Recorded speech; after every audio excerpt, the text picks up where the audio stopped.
तो कहानी की शुरुआत एक यूनिवर्सिटी से होती है जहां अचानक ही ज़ॉम्बी वायरस फैल गया था। पहले तो सिर्फ चंद लोग ही तेजी से ज़ॉम्बी में बदले, जो अब बाकी लोगों को काट काट कर इन्फेक्टेड कर रहे थे और हर गुजरते मिनट के साथ 1 से 5 इंसान ज़ॉम्बी बन रहे थे। ज़ॉम्बीज की तादाद बढ़ती गई और यूनिवर्सिटी में सर्वाइवर्स बहुत ही थोड़े से बच गए, जो भी इस टाइम अपने आप को बचाने की कोशिशों में लगे हुए थे।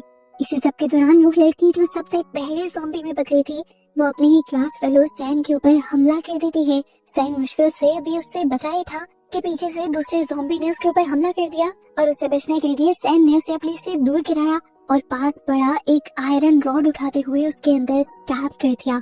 जब ये ज़ॉम्बी मरने वाला था तो एक चीज हमने ये नोटिस की कि उसके लिए दूसरी ज़ॉम्बी तड़प रही थी, यानी इन ज़ॉम्बीज के दरमियान में इमोशनल कनेक्शन था। अपने आप को बचाते हुए सैन का पूरा ग्रुप अब साइंस फैकल्टी डिपार्टमेंट के अंदर आ जाता है और निंग जल्दी से अपना फोन चार्जिंग पर लगाकर प्रोफेसर को कॉल करती है और उनसे अपनी मॉम का ख्याल रखने को कहती है। इस दौरान प्रोफेसर उससे उसके भाई नैन के बारे में पूछते हैं, पर निंग बताती है कि वो उनके साथ नहीं है। इससे पहले कि प्रोफेसर और कोई बात कर पाते, निंग फोन काट देती है क्योंकि इनकी शोर की आवाज से बहुत सारे ज़ॉम्बीज इस लैब की तरफ अट्रैक्ट हो गए थे। निंग की इस घबराई हुई कॉल से कंफ्यूज हुए प्रोफेसर टीवी ऑन कर न्यूज देखते हैं तो पता चलता है कि बैंकॉक में एक इमरजेंसी लगा दी गई थी क्योंकि बैंकॉक की यूनिवर्सिटी के अंदर ज़ॉम्बी वायरस फैल गया था। अब प्रोफेसर निंग की मॉम के पास जाते हैं और दिखाया जाता है कि निंग की मॉम की हालत बहुत ज्यादा खराब थी और उनको देखते हुए प्रोफेसर एक एंटीडोट को भी देख रहे थे, पर वो ये एंटीडोट निंग की मॉम को लगाते नहीं है। यूनिवर्सिटी में दिखाया जाता है कि निंग का पूरा ग्रुप लैब की विंडो से होते हुए लैब की बालकनी के अंदर जंप कर देता है और निंग देखती है कि सामने वाली फैकल्टी बिल्डिंग में उसके भाई नॉन और उसका भी पूरा ग्रुप सरवाइव कर रहा था। उसे देखकर निंग को सुकून होता है और निंग उसे कॉल करती है ताकि वो एक साथ यहाँ से भागने का कोई प्लान बना सके। पर इतने में ही ऊपर वाली बिल्डिंग से एक ज़ॉम्बी इनके सामने नीचे गिरता है, जिसे देखकर डरकर ये जोर से चिल्ला देते हैं और ज़ॉम्बीज इनकी तरफ अट्रैक्ट होने लगते हैं। इसके बाद यहाँ से सीन कट होता है और हमें कुछ दिन पहले का सीन दिखाया जाता है। हम देखते हैं कि ये ग्रुप ज़ॉम्बी के बिहेवियर को रिकॉर्ड कर रहा था, पर ये ज़ॉम्बी ओरिजिनल नहीं थी बल्कि एक नकली थी। एक लड़की ज़ॉम्बी होने की एक्टिंग कर रही थी, जबकि दूसरी तरफ हमें दिखाया जा रहा था कि निंग की मॉम बहुत ज्यादा बीमार थी, उनका इलाज नहीं मिल पा रहा था और निंग उनके लिए बहुत ज्यादा परेशान थी। निंग और उसकी फैमिली के पास इतने पैसे नहीं थे कि वो अपनी मॉम का इलाज करवा सके, इसीलिए वो अपने प्रोफेसर के पास आई थी मदद मांगने के लिए ताकि वो उसकी मॉम का इलाज ढूंढ सके। पर प्रोफेसर उसे ही कह देते हैं अपनी रिसर्च का हिस्सा बनने के लिए, जिससे उसे पैसे भी मिलेंगे और उसकी मॉम की बीमारी का इलाज भी ये लोग ढूंढ पाएंगे। प्रोफेसर से बात करने के बाद निंग अपने दोस्त सैन के साथ अपने घर आ जाते हैं, जहाँ सैन उनके घर पर एक स्वेटर लटका हुआ दिखता है और एकदम से उसके जहन में अजीबोगरीब विजन्स आने लग जाते हैं। उसे एक लड़की का विजन आता है जिसका मर्डर हो रहा था। वो इन्हीं विजन्स में खोया ही हुआ था कि यहाँ पे निंग का भाई नैन भी आ गया। निंग अब अपने भाई और अपने फ्रेंड दोनों को ही प्रोफेसर के रिसर्च प्रपोजल के बारे में बताती है और इतने में ही उसे प्रोफेसर की कॉल भी आ जाती है उससे उसका आखिरी फैसला पूछने के लिए। जिसके बाद सीन यहीं से कट होकर दोबारा प्रेजेंट में आ जाता है, जहाँ शाम होने के बाद तक भी ये लोग बालकनी में ही छुपे हुए थे। एक ग्रुप यहाँ पर फंसा हुआ था, दूसरा ग्रुप स्टेयर्स में था। इतने सारे लोग अगर एक साथ जाते तो ज़ॉम्बीज जरूर इनकी आवाजों से अट्रैक्ट हो जाते, इसीलिए ये लोग फैसला करते हैं कि ये लोग छोटे छोटे ग्रुप्स में होकर यहाँ से बाहर निकलेंगे। एक ग्रुप यहाँ से भागने के लिए एक प्लान बनाता है कि वो सबसे पहले स्पीकर को ऑन करके सभी ज़ॉम्बीज को आवाजों की तरफ अट्रैक्ट करेंगे और पीछे से भाग जाएंगे। ये लोग एक रेडियो पर जोर से न्यूज चला देते हैं और यहाँ से भागने ही वाले होते हैं, पर इन्हें पता नहीं चलता कि एक ज़ॉम्बी अभी भी दरख्त के ऊपर बैठा हुआ था। एकदम से जंप करके वो नैन के दोस्त के ऊपर हमला कर देता है, लेकिन नैन जब उसे बचाने की कोशिश करता है तो वो ज़ॉम्बी उसी की टांग पर काट लेता है और मुश्किल से ये लोग उस ज़ॉम्बी को मारते हुए नैन को उठाकर अपने साथ चलने लगते हैं, पर इन्हें ये भी डर था कि नैन अब इन्फेक्टेड हो चुका होगा। दूसरी तरफ हमें प्रोफेसर को दिखाया गया जो निंग की मॉम को एक एंटीडोट इंजेक्ट कर रहे थे, जबकि यहाँ यूनिवर्सिटी के अंदर इन सर्वाइवर्स के आगे एक और मसला आ गया था क्योंकि यूनिवर्सिटी की सारी फैसिलिटीज कट कर दी गई थी। ना अब यहाँ पर पानी आ रहा था, ना बिजली आ रही थी, यहाँ तक कि गैस और मोबाइल सिग्नल्स भी यहाँ के डिसेबल कर दिए गए थे।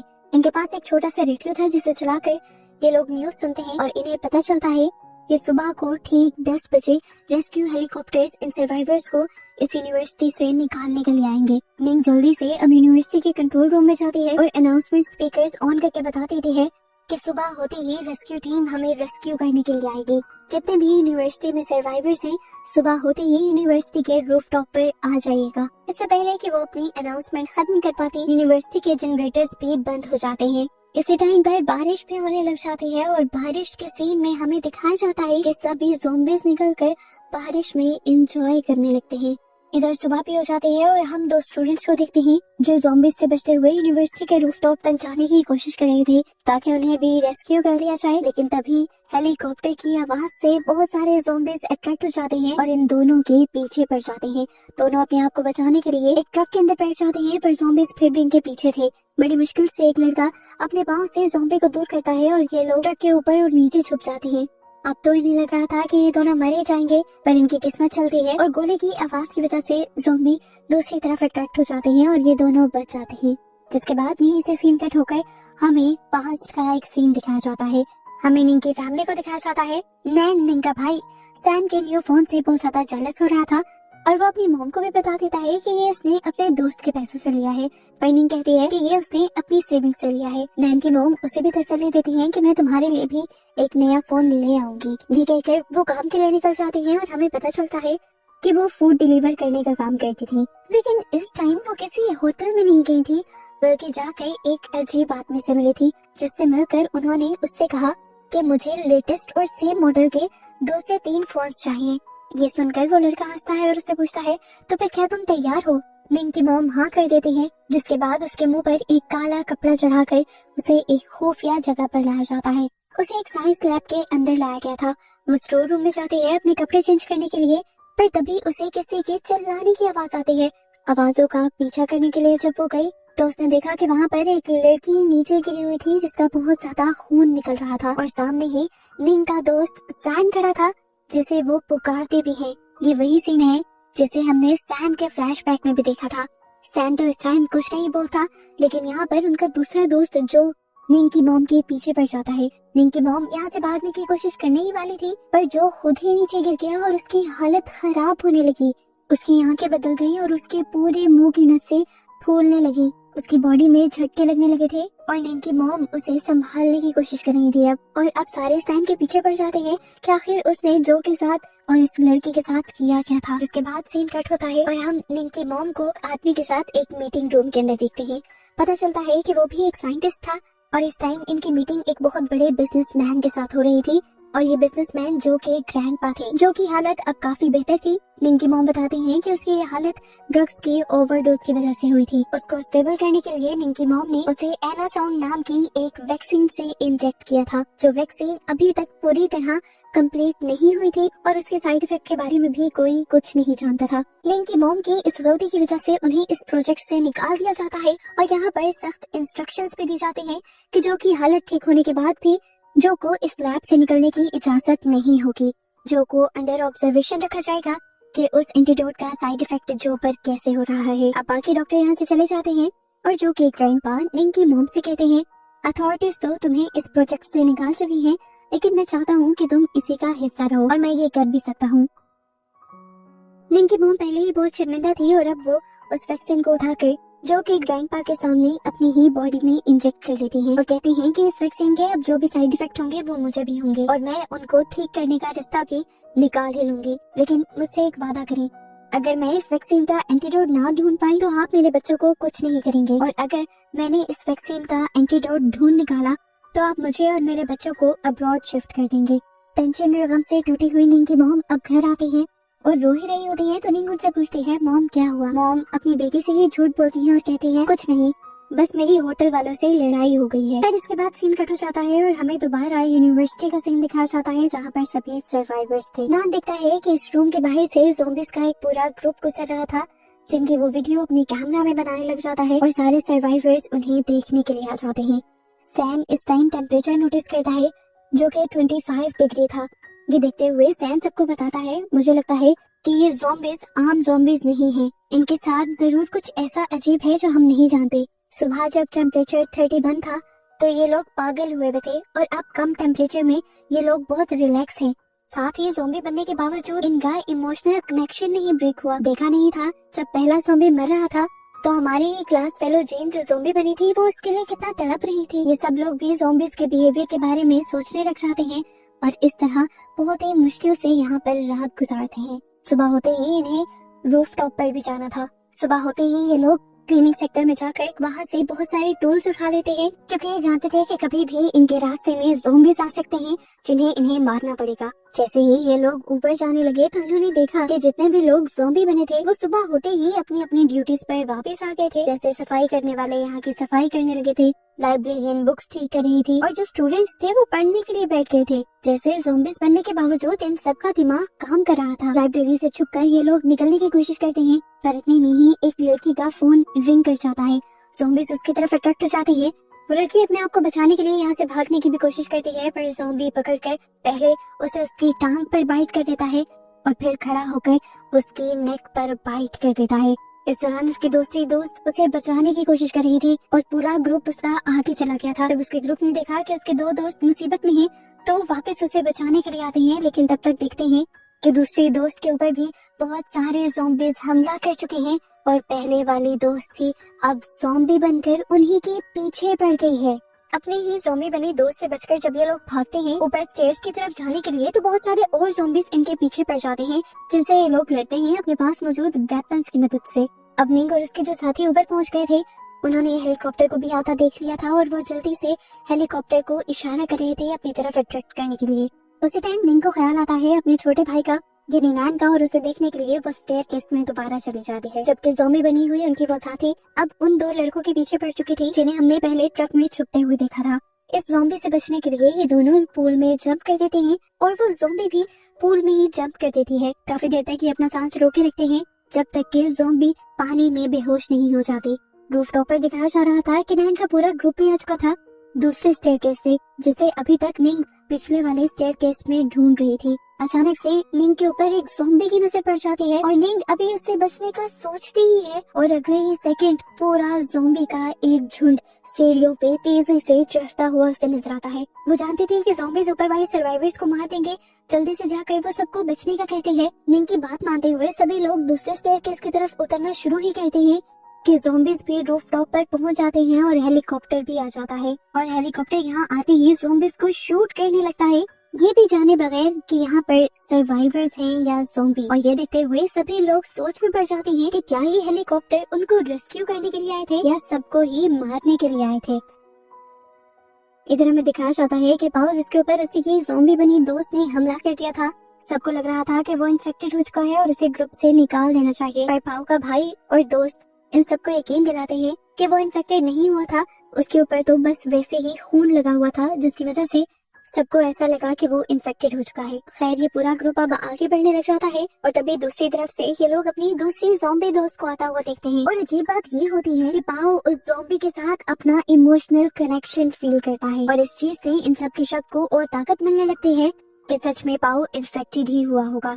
इससे पहले कि वो ज़ॉम्बी के करीब जाता, पीछे से उड़ती हुई एक एक्स आकर उस ज़ॉम्बी के सर में लग जाती है। दिखाया जाता है कि ये सर्वाइवर्स के दूसरे ग्रुप ने मारी थी और अब ये सारे सर्वाइवर्स एक साथ मिल चुके थे।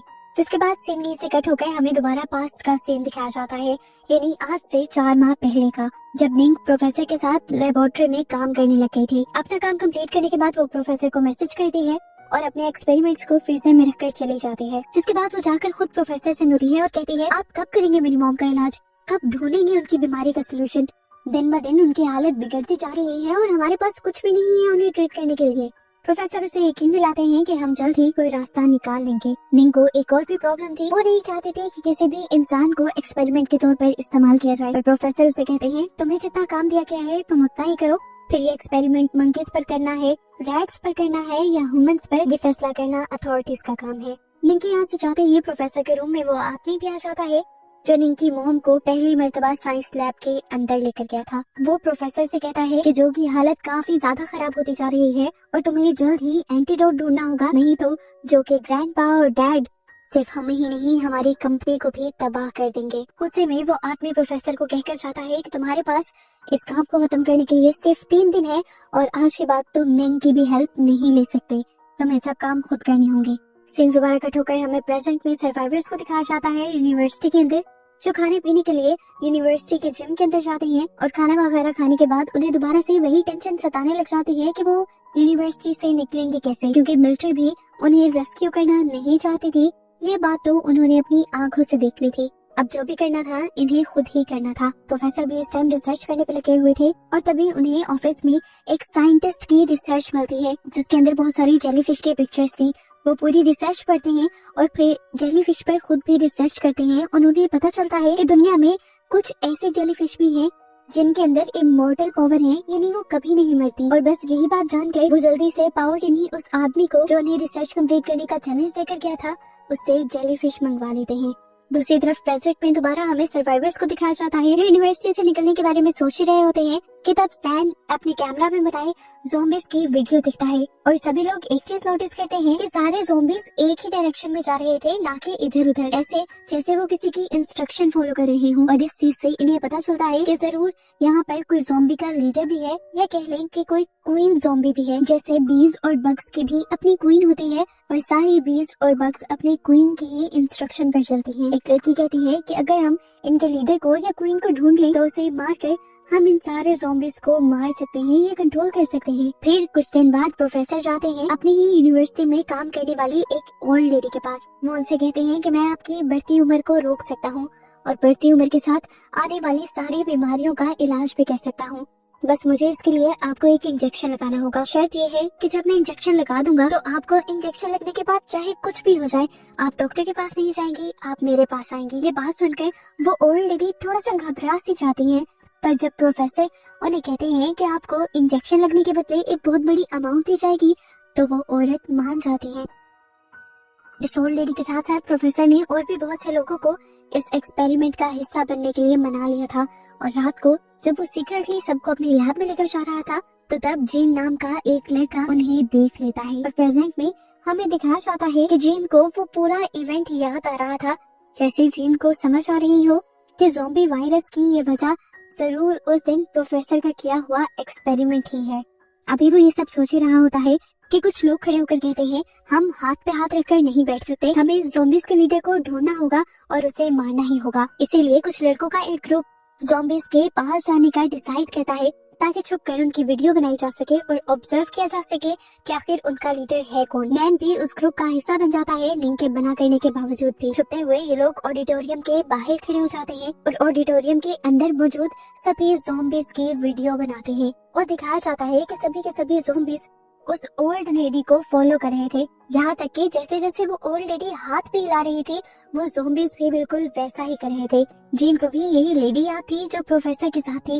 वो समझ गया कि यही लेडी उनकी लीडर है और इसी को उन्हें मारना होगा। इतनी देर में ही हमें अब पाओ को दिखाया जाता है जिसके बारे में सबको शक था कि वो इन्फेक्टेड हो चुका है और अब वो अपने एक दोस्त के ऊपर हमला भी कर देता है।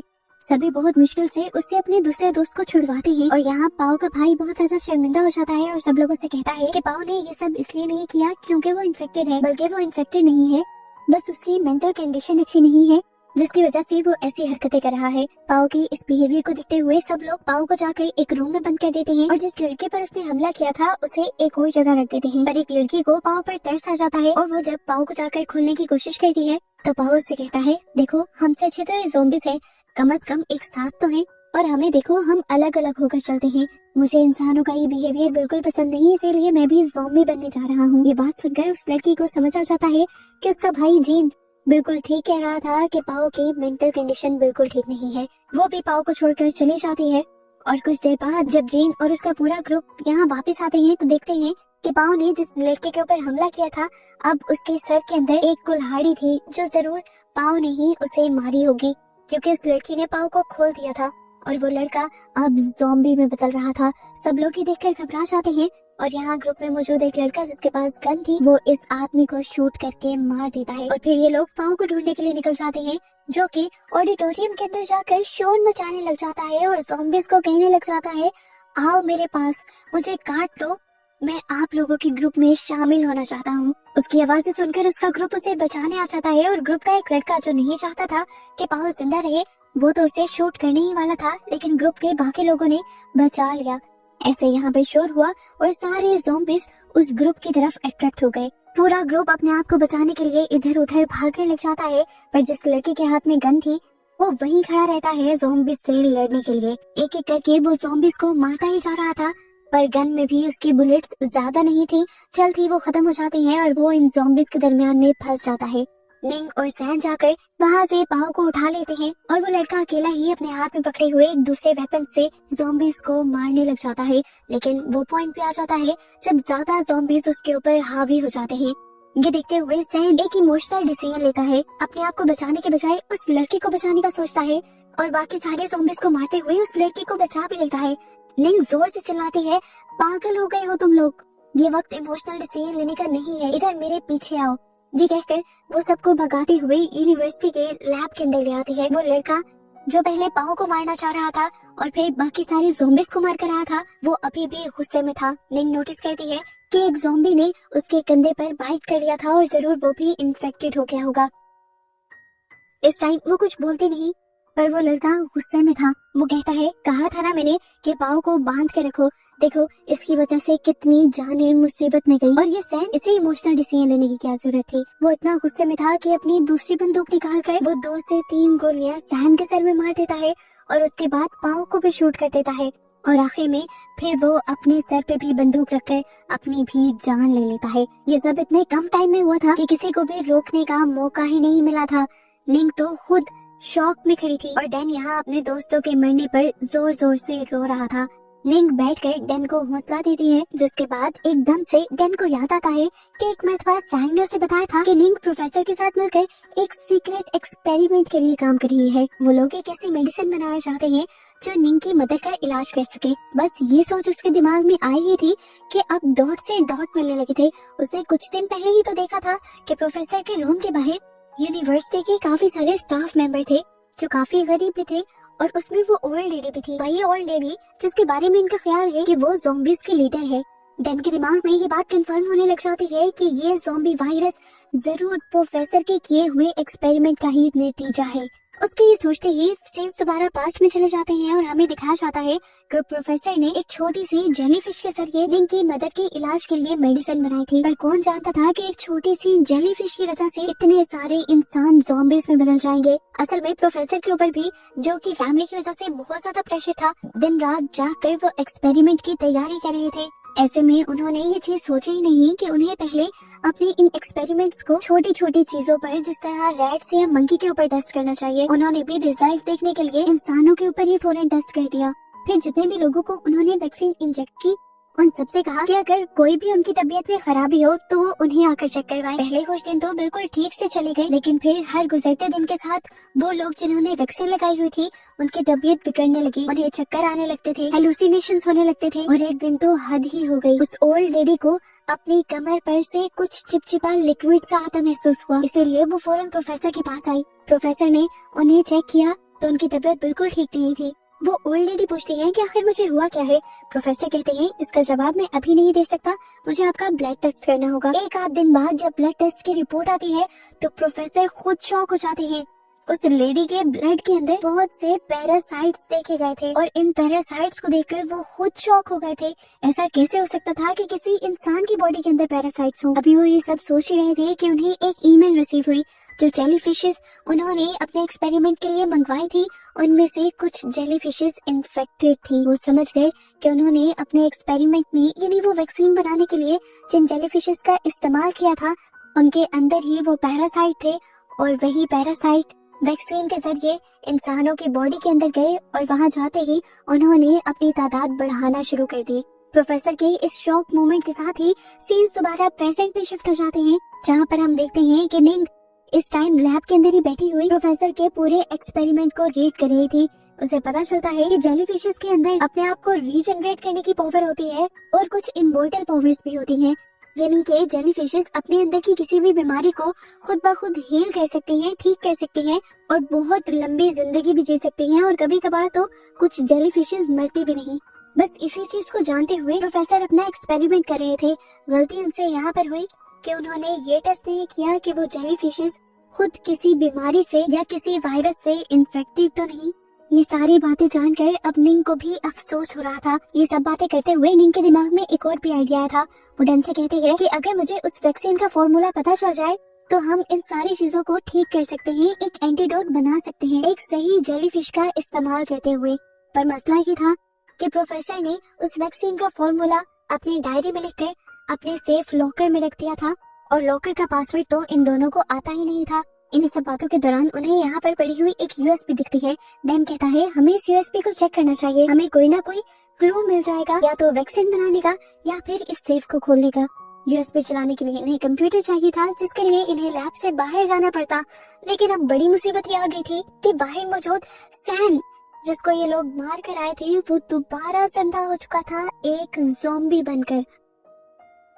इससे ये लोग कैसे लड़ते? तब निंग को याद आती है वो गन जिससे इनके साथी ने इनके दोस्तों को मारा था। डैन कहता है मैं सैन को अपनी तरफ अट्रैक्ट करूंगा, तुम बाहर जाकर वो गन ले आना।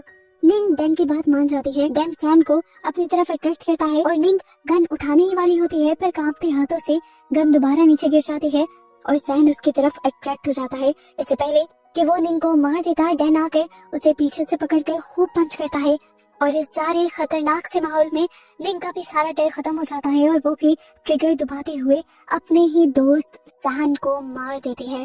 जिसके बाद ये लोग लैब के अंदर आकर अपनी बॉडी से सैन का ज़ॉम्बी वाला ब्लड साफ करते हैं, जबकि दूसरी तरफ हमें बाकी सभी सर्वाइवर्स को दिखाया जाता है जो कि मुश्किल से ही उन सारे ज़ॉम्बीज से बचकर वापस जिम्नेजियम के अंदर आ गए थे। लेकिन इस टाइम वो बहुत ज्यादा उदास थे क्योंकि उन्होंने अपने काफी सारे साथियों को खो दिया था जिन्हें ज़ॉम्बीज मार चुके थे, और साथ ही साथ डैन और निंग के बारे में तो इन्हें कुछ पता ही नहीं था। फिलहाल इनके लिए बड़ी बात यही थी कि इन्हें ज़ॉम्बीज को लड़ना था या मारना था, और उसका तरीका ये लोग ढूंढ नहीं पाए थे। जो वीडियोस अब ये लोग बना कर लाए थे, ये लोग उन वीडियोस को गौर से देख रहे होते हैं।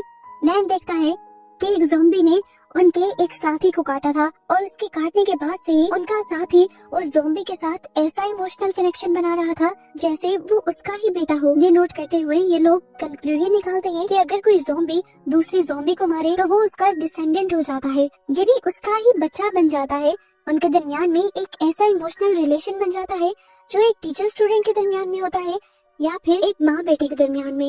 एक और चीज इन्होंने ये नोट की थी कि इन सारे ज़ॉम्बीज में सिर्फ वो क्लीनिंग लेडी ही थी जो खुद से कोई भी मूव कर रही थी या कहीं भी जा रही थी। उनके जाने के बाद पहले कुछ लोग उनको फॉलो करते थे, फिर कुछ लोग और फिर कुछ लोग, जैसे हायरार्की में कोई काम हो रहा हो। ये लोग समझ गए कि पहले जिन जिन लोगों को क्लीनिंग लेडी ने काटा उसका कनेक्शन क्लीनिंग लेडी से बना, फिर उन्होंने जिनको काटा उनका कनेक्शन उनके साथ बना, और ऐसे ये सारे लोग किसी न किसी तरह थे क्लीनिंग लेडी के साथ कनेक्टेड। ये सारी थ्योरी बनाने के बाद इन्हें एक चीज समझ नहीं आती कि आखिर वो क्लीनिंग लेडी पहली मर्तबा ज़ॉम्बी कैसे बनी होगी। बाकी सबको तो चलो उन्होंने ज़ॉम्बी बना दिया। तभी एक लड़का याद करवाता है कि वो cleaning lady natural science facility के अंदर काम करती थी जहाँ पर निंग भी पड़ती है। ये लोग मेन रीजन तक पहुँचने ही वाले थे, पर बात इन्होंने खुद ही गोल कर दी। एक लड़के ने कहा ये जानना जरूरी नहीं है कि वो ज़ॉम्बी कैसे बनी, अभी हमारे लिए ये जरूरी है कि हम उन्हें खत्म कैसे करें। इनके ग्रुप की एक लड़की कहती है कि मुझे लगता है कि क्लीनिंग लेडी को मार कर ही बाकी सब लोग मर सकते हैं, जैसे 20 की क्वीन के मरने से वो सारी 20 मर जाती हैं। एक लड़का कहता है मुझे ये आइडिया ज्यादा अच्छा नहीं लगा, क्या हो अगर वो सारे ज़ॉम्बीज मरने के बजाय या शांत होने के बजाय और भी ज्यादा एग्रेसिव हो जाए। तब वो लड़की कहती है देखो इन ज़ॉम्बीज के अंदर इमोशनल कनेक्शन तो है जैसे हम इंसानों में होता है, अगर हम उस ओल्ड लेडी को हॉस्टेज में बना ले तब भी ये ज़ॉम्बी हमें नुकसान नहीं पहुंचाएंगे। सबको लगता है कि ये मेथड ओल्ड लेडी को मारने वाले मेथड से ज्यादा अच्छा काम करेगा। पॉइंट अब नया ये था कि ये लोग उस लेडी को पकड़ते कैसे। तो ये लड़का कहता है देखा नहीं था, ये ज़ॉम्बीज अपने रूटीन को फॉलो करते हुए हर रोज अपने काम पर जाते हैं। सुबह को ये लेडी भी काम करने के लिए साइंस फैसिलिटी के अंदर जरूर जाएगी और वहाँ पर जाकर हम इसे पकड़ लेंगे। ये लोग फू नाम के एक लड़के को अपना लीडर बना लेते हैं और फू इनसे कहता है कि हम साइंस फैसिलिटी के एक रूम के अंदर जाकर उस लेडी को अपनी तरफ अट्रैक्ट करेंगे क्योंकि ये सबसे ज्यादा सेफ मेथड होगा। सीन कट होकर दूसरी तरफ हमें नैन को दिखाया जाता है जो आखिर कंप्यूटर में वो यूएसबी लगाकर स्टार्ट कर चुकी थी। इसमें एक वीडियो थी जिसमें प्रोफेसर अपनी कहानी सुना रहे थे। प्रोफेसर बताते हैं कि सारी तबाही की शुरुआत हुई थी एनी सॉन्ग नाम के एक प्लान से जिसके ऊपर वो और निंग की मॉम काम कर रही थी। निंग की मॉम दरअसल एक बहुत ही अच्छी साइंटिस्ट थी। इनके बनाए एनी सॉन्ग प्रोजेक्ट के अंदर कोई बहुत बड़ी मिस्टेक हो जाती है जिसका सारा का सारा इल्जाम निंग की मॉम अपने सर ले लेती है। हालांकि गलती किसी और कलीग की थी, पर निंग की मॉम ऐसा इसलिए कर रही थी क्योंकि उनके कलीग को निंग की मॉम और प्रोफेसर के अफेयर के बारे में पता चल गया था। निंग की मॉम नहीं चाहती थी कि ये बात किसी को पता चले क्योंकि उनकी पहले से भी एक बेटी थी और डाइवोर्स भी हो चुकी थी।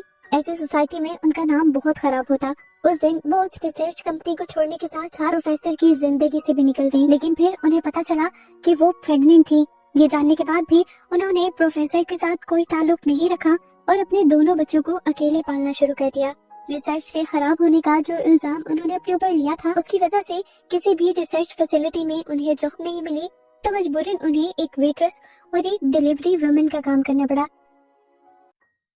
सालों ऐसे ही गुजर गए। निंग और उसका भाई नैन दोनों बड़े हो गए और फिर एक दिन प्रोफेसर रॉय उसके पास आए, जिन्होंने उसे बताया कि जो कि ग्रैंडपा ने एक रिसर्च लैब बनाया है जहाँ पर एक बहुत ही बड़ी चीज पर रिसर्च करने के लिए उन्हें निंग की मॉम की जरूरत है। निंग, जिसने काफी सालों से ये सब चीजें छोड़ती थी, वो दोबारा इस सब में पढ़ना नहीं चाहती थी, पर प्रोफेसर रॉय उसे समझाते हैं कि ये जॉब सबके लिए सीक्रेट ही रहेगी, किसी को नहीं पता चलेगा कि निंग एक रिसर्च कंपनी में काम कर रही है, प्लस उसे बहुत सारे पैसे भी दिए जाएंगे जिससे वो अपनी लाइफ की मुश्किलें भी हल कर लेगी। निंग की मॉम भी थोड़ी देर से बाद वो जॉब एक्सेप्ट कर लेती है और उसके बाद उन्हें पता चलता है कि ये वही एनी सॉन्ग प्रोजेक्ट था जिसे ये लोग छोड़ कर आए थे। इस प्रोजेक्ट में दरअसल इन्हें ऐसी मेडिसिन बनानी थी जो बॉडी के डेड सेल्स को दोबारा से एक्टिवेट कर सके, और ऐसे ही इसी प्रोजेक्ट का इन्हें फर्दर मॉडल भी बनाना था जिसमें ये एक इंसान को ही जिंदा कर पाए। अब ये प्रोजेक्ट करवा रहे थे जो कि ग्रैंडपा, वो ये नहीं चाहते थे कि वो इमॉर्टल बन जाए, वो बस ये चाहते थे कि वो और उनकी फैमिली जितनी अमीर है, कम से कम मरने के बाद लोग उन्हें भूले मत और उनकी बॉडी डिकम्पोज ना हो। और ये काम तभी हो सकता था जब मरने के बाद भी उनके बॉडी के सेल एक्टिव रहते। खैर जो भी था, निंग की मॉम ने ये प्रोजेक्ट एक्सेप्ट कर लिया था तो काम तो नहीं करना था। अब रोज की तरह वो जब लैब में अपने काम करने के लिए आई तो उन्होंने देखा कि जो अपने बहुत सारे दोस्तों के साथ उनकी लैब के अंदर पार्टी कर रहा था। अब क्योंकि ये लैब उसी की ग्रैंडपा की थी, निंग की मॉम उसे कुछ कह तो नहीं सकती थी, इसीलिए वो अपने कपड़े चेंज करने के लिए चली गई और यहाँ से जो कि उस टाइम ड्रंक था अपने दोस्तों के साथ लैब के अंदर चला गया और निंग की मॉम की असिस्टेंट को हरास करने लगा। इस टाइम इन लोगों ने जो वैक्सीन बनाई थी, निंग की मॉम की असिस्टेंट वो एक चूहे के ऊपर इंजेक्ट करके उसका रिजल्ट देखने वाली थी, पर उस टाइम पैनिक मोमेंट में आकर अपने आप को बचाने के लिए उसने जो की गर्दन के अंदर इंजेक्ट कर दी। उस वैक्सीन के अपनी बॉडी के अंदर इंजेक्ट होते ही जो को अपनी बॉडी के अंदर बहुत से अजीबोगरीब चेंजेस महसूस होने लगे। वो बहुत ज्यादा पैनिक हो गया और उस असिस्टेंट से पूछने लगा कि आखिर क्या तुमने मेरी बॉडी के अंदर इंजेक्ट किया है। वो असिस्टेंट जब घबरा कर कुछ ना बोल पाई तो जो ने गुस्से में पास पड़ा एक कंटेनर उठाकर जोर जोर से उसके सर पर मारा, यहाँ तक के वो मर गई। सैम भी इस टाइम जो के साथ ही था, जो उस टाइम जो को रोक ही रहा था, लेकिन जो रुका नहीं। और इस टाइम ये सारा शोर शराबा सुनकर बिना चेंज किए निंग की मॉम यहाँ पर आ गई, जिन्होंने यहाँ आते ही सहन को देखा था। खैर उस लड़की को फौरन से फर्स्ट एड देने की कोशिश की गई, पर वो लड़की मर चुकी थी और अब जो की बॉडी में भी बहुत से एबनॉर्मल सिम्टम्स अपीयर हो रहे थे। साफ मतलब था कि वो सीरम जो कि अभी तक कंप्लीट ही नहीं हुआ था, उसी के साइड इफेक्ट उसकी बॉडी में दिख रहे थे। अब क्योंकि ये सारा प्रोजेक्ट निंग की मॉम के हाथ में था, तो इस प्रोजेक्ट की वजह से बनने वाला केस भी निंग की मॉम के ऊपर ही बनता है। लैब अथॉरिटीज उन्हें एनीसॉन्ग नाम के इस प्रोजेक्ट से निकाल देती हैं, पर जो कि ग्रैंडपा निंग की मॉम को हायर कर लेते हैं अपने पौधे को ठीक करने के लिए, एक एंटीडोट बनवाने के लिए। निंग की मॉम के पास इस टाइम इनकार करने का कोई ऑप्शन भी नहीं था। अब वो सीरम भी निंग की मॉम ने ही बनाया हुआ था, इसीलिए निंग की मॉम अपनी बॉडी के अंदर वो सीरम इंजेक्ट कर लेती है और वादा करती हैं कि वो जल्द ही इस सीरम का एंटीडोट ढूंढ लेंगी, क्योंकि अब उन्हें खुद भी ठीक होना होगा। वो कहती हैं कि जो सिम्टम्स जो के अंदर आए हैं वही सिम्टम्स मेरे अंदर भी आएंगे और मैं इसका इलाज जरूर ढूंढ लूंगी। दिन गुजरते रहते हैं, बहुत सी रिसर्च के बाद भी निंग की मॉम कोई भी एंटीडोट नहीं बना पाती। तो तब जो के ग्रैंडपा निंग को प्रोफेसर के बारे में बताते हैं और कहते हैं कि तुम्हें इनसे मदद लेनी चाहिए। निंग की मॉम को अपना सारा पास्ट याद आने लगा था, लेकिन अभी इस टाइम इमोशनल डिसीजन लेने का टाइम नहीं था। उन्होंने भी फौरन प्रोफेसर से मिलने का डिसाइड किया और पहली ही मीटिंग में उन्होंने प्रोफेसर को बहुत बड़ा सच ये बताया कि नैन उन्हीं का बेटा था। जिसके बाद उन्होंने प्रोफेसर को अपनी सारी मुश्किल बताई और उन्हें एंटीडोट बनाने के लिए हेल्प करने को कहा। प्रोफेसर निंग की मॉम की मदद करने को तो मान गए, पर क्योंकि निंग की मॉम ने प्रोफेसर से एक बहुत बड़ी सच्चाई छुपाई थी, इसीलिए वो आगे निंग की मॉम से कोई ताल्लुक नहीं रखना चाहते थे। इसीलिए उन्होंने निंग को इस रिसर्च का हिस्सा बनाने का फैसला किया। लेकिन वो कहते हैं कि मैं सबको ये बात क्लियर करना चाहता हूँ कि जेलीफिश से उस एंटीडोट को बनाने का डिसीजन मेरा अपना था। निंग का उसमें कोई हाथ नहीं है। अगर उसका कोई भी साइड इफेक्ट हुआ या उसकी वजह से कोई भी बैड केस बना तो उसकी सजा सिर्फ मुझे मिलेगी, ना कि निंग को। वो बताते हैं कि मैंने बहुत बड़ी गलती कर दी एंटीडोट को डायरेक्ट इंसानों पर टेस्ट करके, और उसका रिजल्ट मुझे मिल भी चुका है, लेकिन मैंने अपनी गलती को ठीक करने की भी कोशिश की है।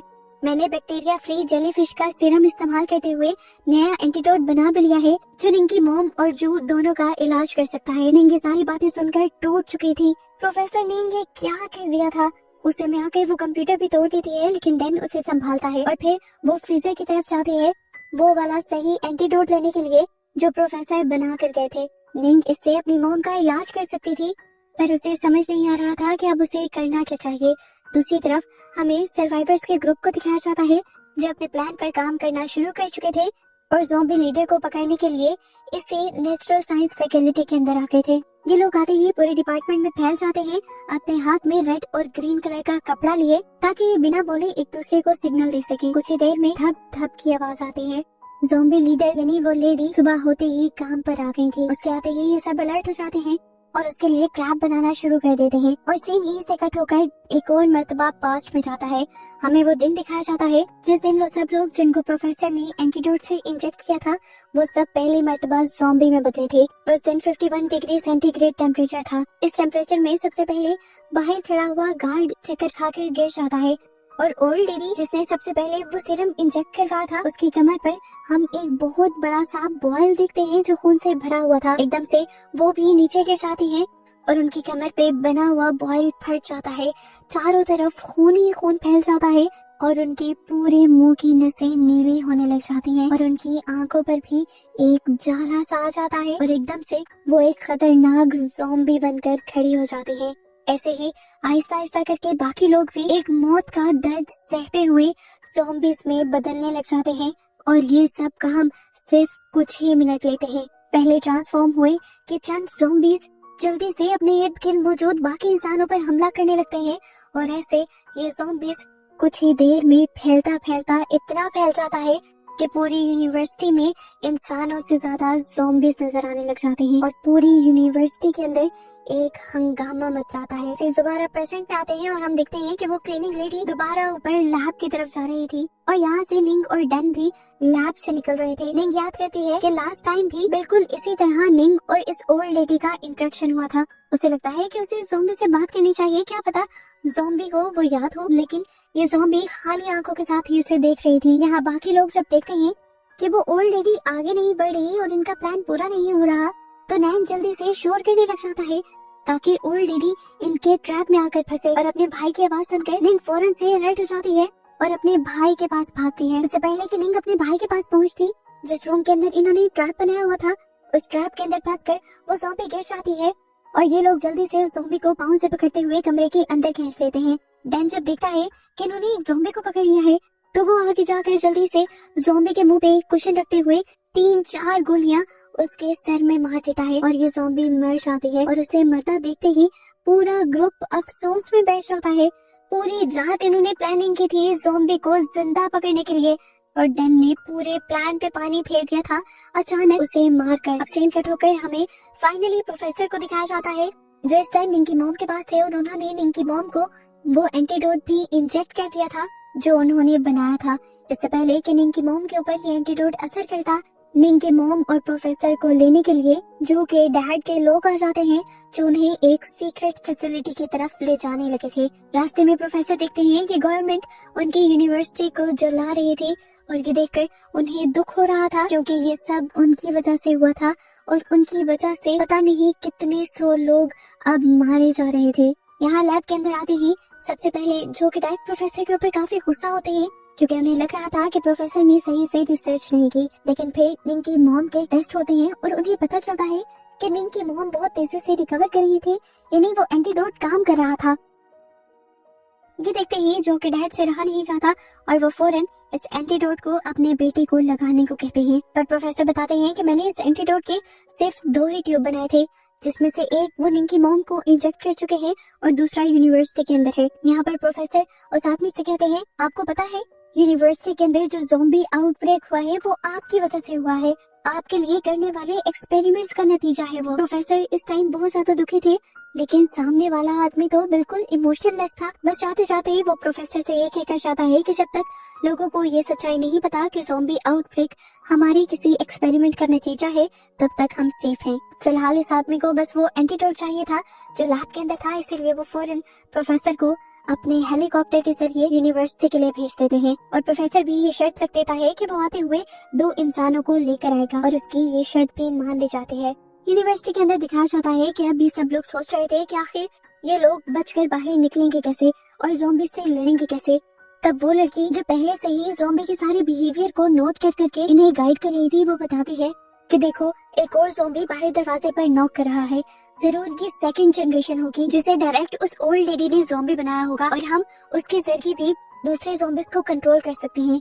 सारी बातें समझने के बाद निंग एक जज्बाती फैसला करती है कि निंग अपने आप को डायरेक्ट उस ओल्ड लेडी से इन्फेक्टेड करेगी, उसका ब्लड अपनी बॉडी में इंजेक्ट करते हुए, और ऐसे उसके जरिए ये लोग बाकी ज़ॉम्बीज को कंट्रोल कर लेंगे। डैन उसे कहता है पागल हो, कोई इमोशनल डिसीजन लेने की जरूरत नहीं है। पर निंग उसकी बात सुने बगैर इंजेक्शन में उस ओल्ड लेडी का ब्लड भर लेती है, और डैन उससे कहता है तुम भी बिल्कुल अपनी मॉम की तरह ही हो, प्रॉब्लम का सलूशन निकालने के बजाय बस प्रॉब्लम से भाग रही हो। निंग अभी भी डैन की बात नहीं सुनना चाहती थी, इसीलिए डैन ने गन निकाल कर उसके भाई के ऊपर तान दी। निंग कहती है मैं जानती हूँ तुम उसे भी शूट नहीं करोगे। इनकी इन्हीं बातों के दौरान एकदम से बाहर का दरवाजा टूटता है और बहुत सारे ज़ॉम्बीज इनके ऊपर हमला करने के लिए आ जाते हैं। ये सारे स्टूडेंट्स थे और इतने सारे ज़ॉम्बीज से बचकर निकलना भी आसान नहीं था, लड़ना तो दूर की बात है। लोग इनसे बचने के लिए ऊपर की तरफ भागने लग जाते हैं, और डैन जानबूझकर पीछे की तरफ रहता है क्योंकि उसके पास एक वेपन और एक गन थी, और वो पहले भी काफी सारे ज़ॉम्बीज से लड़ चुका था। बाकी सब लोगों को बचाने के लिए वो अपनी जान की कुर्बानी दे रहा था और किसी को परवाह भी नहीं थी। फाइनली ये लोग ऊपर भी पहुंच जाते हैं और स्टेयर्स का डोर पूरी ताकत से बंद करने की कोशिश करते हैं ताकि ज़ॉम्बीज इन तक ना पहुंच पाए। और इसी सारी स्ट्रगल के अंदर इन्हें हेलीकॉप्टर की आवाज सुनाई देती है, जिस हेलीकॉप्टर में प्रोफेसर यहाँ आ रहे थे। प्रोफेसर को देखते ही निंग बहुत ज्यादा एक्साइटेड हो जाती है और इनको सीरम के ट्यूब दिखाते हुए हिलाने लग जाती है। प्रोफेसर भी सीरम को देखकर सुख का सांस लेते हैं कि कम से कम उन्हें सीरम लेने के लिए बहुत ज्यादा स्ट्रगल नहीं करनी पड़ेगी, और वो हेलीकॉप्टर को नीचे उतारने को कहते हैं।